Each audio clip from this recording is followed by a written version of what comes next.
Good evening, guys. This is Juan Adriatico. I am the president of the Colt Firm, creator.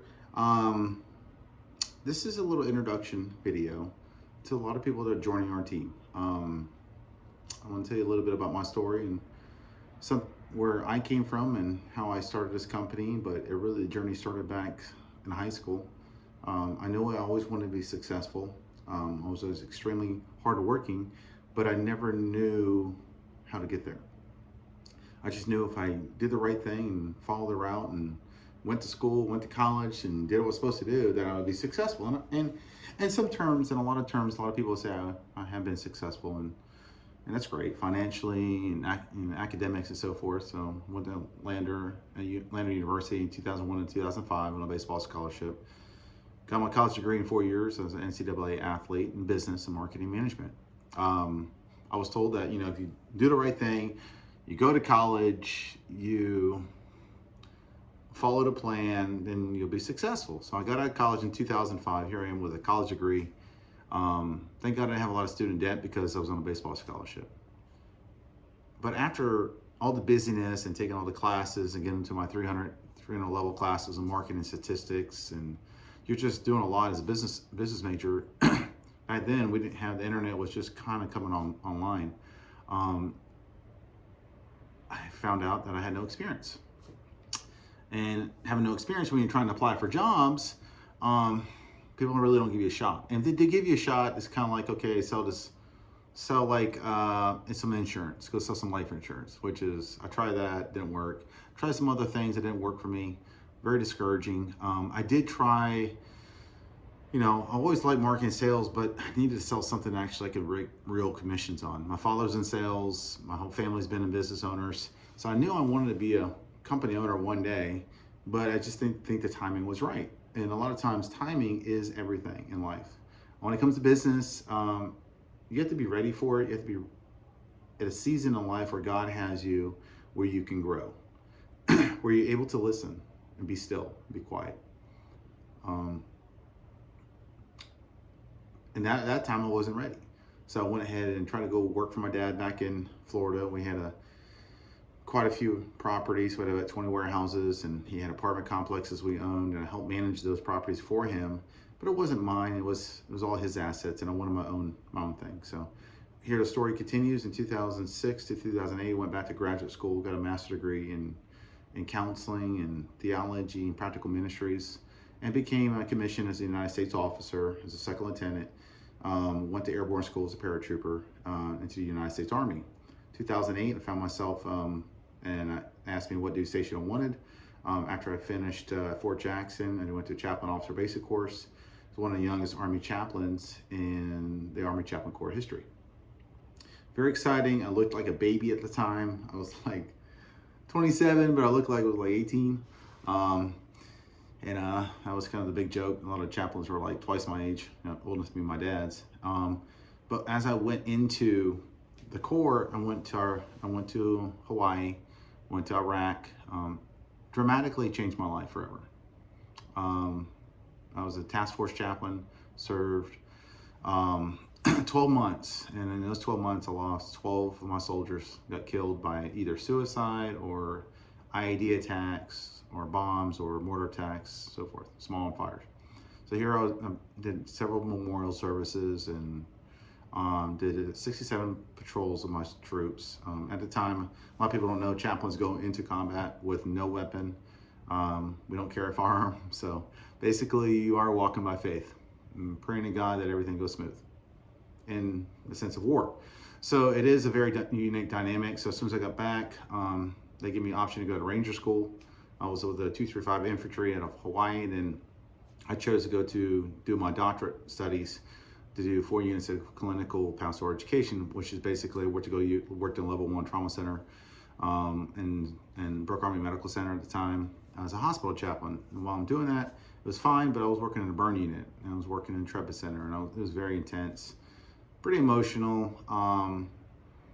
Dealing with a lot. I just got back from Iraq, so I was dealing with my own stuff, and plus I'm dealing with everyone in the ER. Everybody's coming in through the ER who had no legs, no arms, no faces. So it was pretty transforming emotionally. During that time, right after that tour was done, 12 months, I did the clinical rotation. They sent me right back to Iraq with the 1st Infantry Division out of Fort Riley. During this time, I knew that I don't want to do this no more. And it was a cool experience, but it's something I knew I didn't want to do. So I had to do something different. I didn't really want to go work for a boss. I didn't want to go do this, and I didn't want to go do, so like basically there's a lot of stuff out there people want you to sell, like health products, and there's nothing wrong with it. It's such a hustle, and I didn't want to live that lifestyle. I was very blessed at that time, and by that time I had bought like 9 houses. I bought my first house when I was 23 in Greenwood, South Carolina. Then I bought another place, my condo in Hawaii. Then I bought a house in Texas, and I thought I was doing good, but I started realizing I wasn't really making any money with real estate. And what I learned later was I was buying a bunch of liabilities, not assets. And learned the key values of what cash flow is. But then I bought a house in Topeka, Kansas, and I bought another duplex in Junction City, Kansas. So here I had all these operations going. And then I met a chaplain in Hawaii and said, hey, listen, I'd like for you to be my business partner.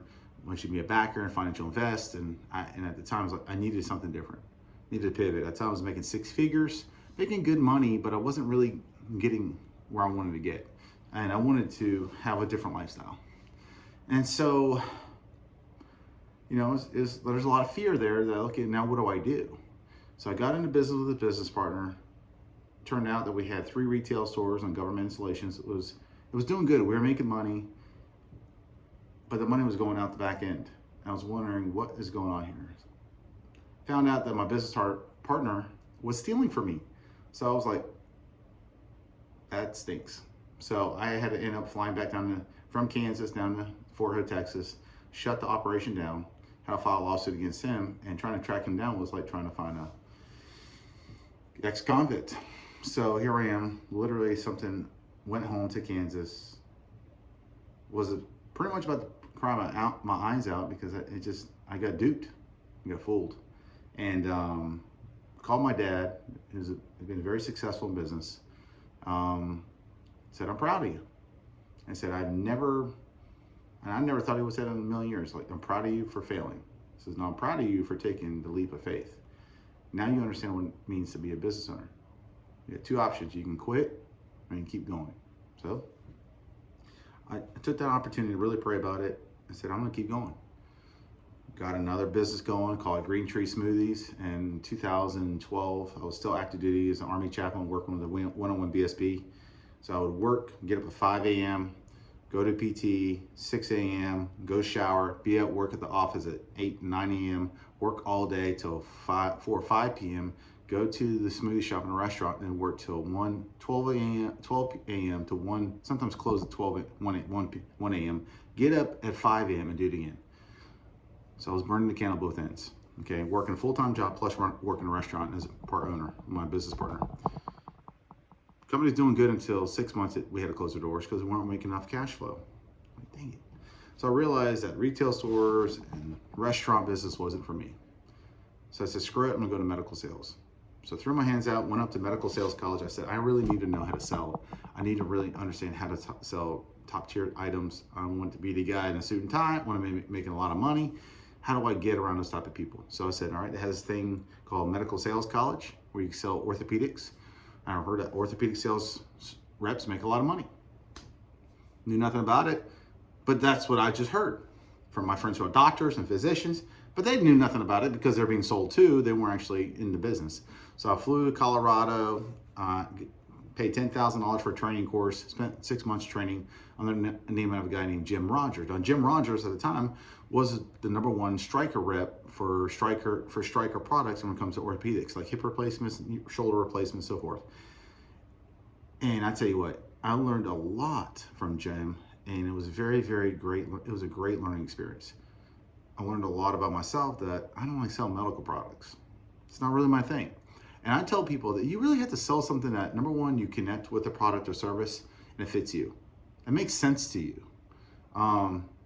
It just clicks with how you're hardwired. For me, I don't like selling medical products, but I like supplying people who will sell medical products because I know nothing about medical. I don't really care to. It's not really my passion, but I do like construction. I do like contract. I do like steel. I do like talking to people that can build their homes. I love the farm and ranch industry. I do real estate investments. So I've owned residential homes. I've bought a commercial building.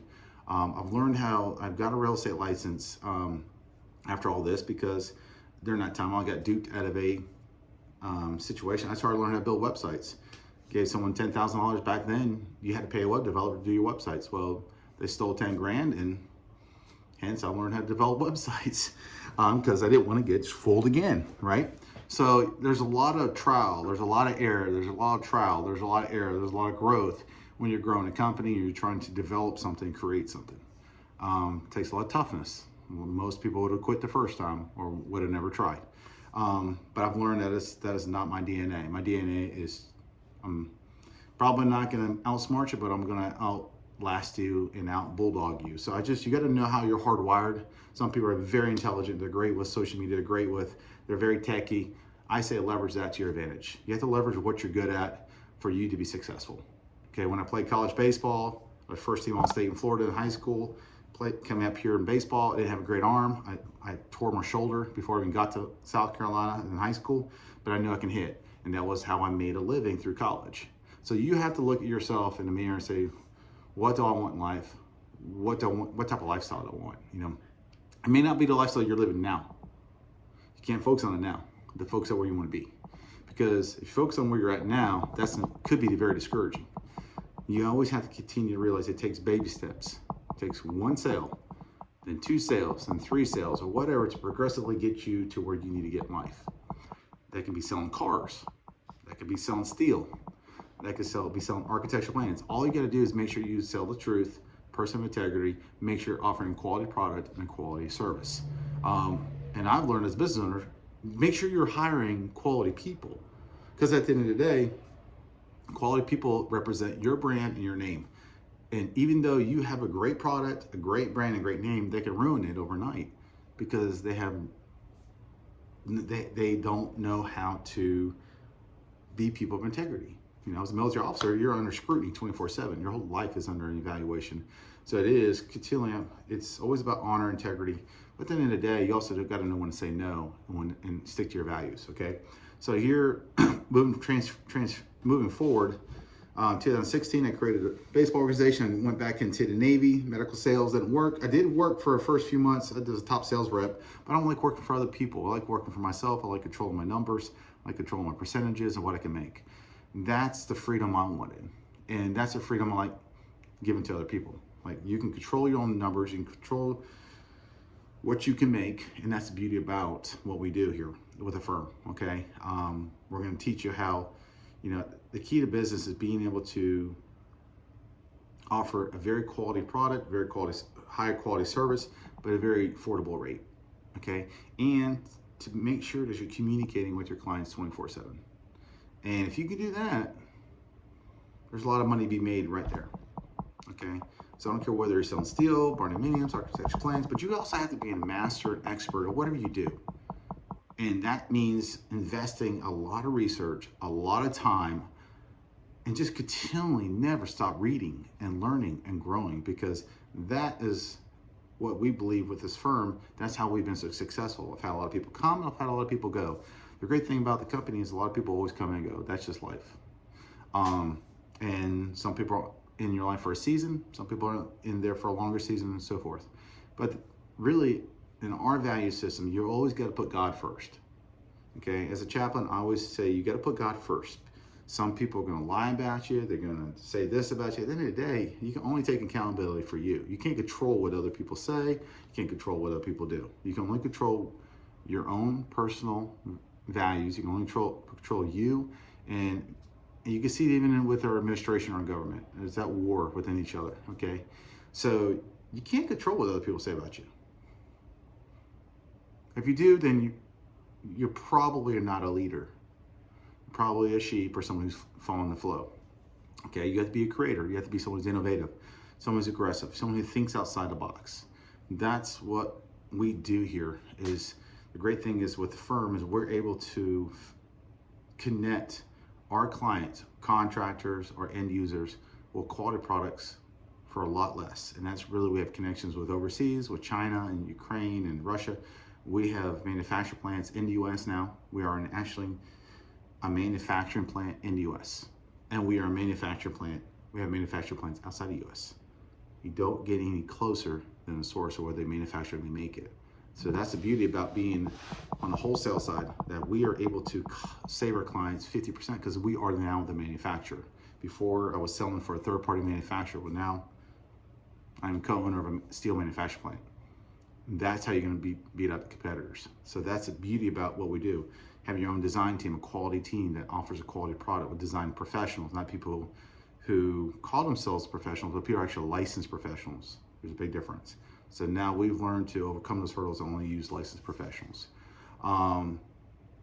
Face-to-face engagements. Relationships are everything with your clients. Relationships are everything with people. So it's very important that you build those relationships and you continue to maintain those relationships, okay? So again, we want to encourage you guys to investigate, thoroughly, really research, and for this firm, what we do is we sell basic products and services, whether it's medical field or steel, or whether it's construction or the construction process, buildings, you name it. At the end of the day, you're connecting somebody who wants something, who's buying, a buyer, and you on this side, the seller, and you just got to make sure you can offer a quality product and quality service in a timely manner. Okay, that's as basic essentials of business. Okay, and then after you learn how to make cash flow, then you need to know how to reinvest it into cash flowing opportunities or vehicles, such as either business or either income producing properties, such as, because people think that if you buy land, it's income producing. It's not. It still gets taxed. It's not cash flowing. It doesn't make any sense.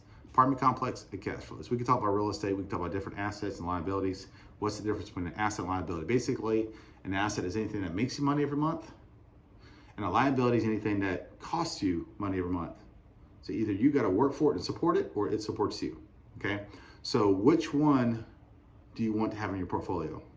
I invest in the businesses. I create businesses and vehicles and things that make my my team gives them an opportunity and lifestyle they can only imagine. Okay.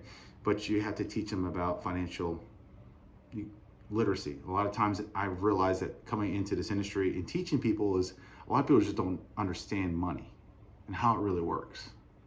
And money is time, and time is money. So my time is more valuable than money. You can keep all the money in the world. My time is way more valuable than that. So how you use your time and how you scale a company, how you teach others is critical. You can't lead people where you have not been, okay?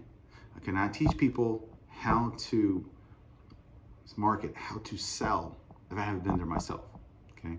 So at the end of the day, I want to say thank you very much for watching this video. Thank you for making the time to watch this video. This is a short introduction, very raw. I'm not the best at media, but I'll get a professional, make it all fancy music and everything, and make it very inviting. But at the end of the day, I want to say thank you very much for investigating the Colt Firm. Check us online at coltfirm.com, and also check out coltsteel.com. And you can obviously see the business model, how it's laid out. And at the end of the day, if you got any questions, feel free to reach out to us and see what opportunities we have for employment in the marketing sales department. All right. So God bless you guys. You have a wonderful day, and we'll talk soon.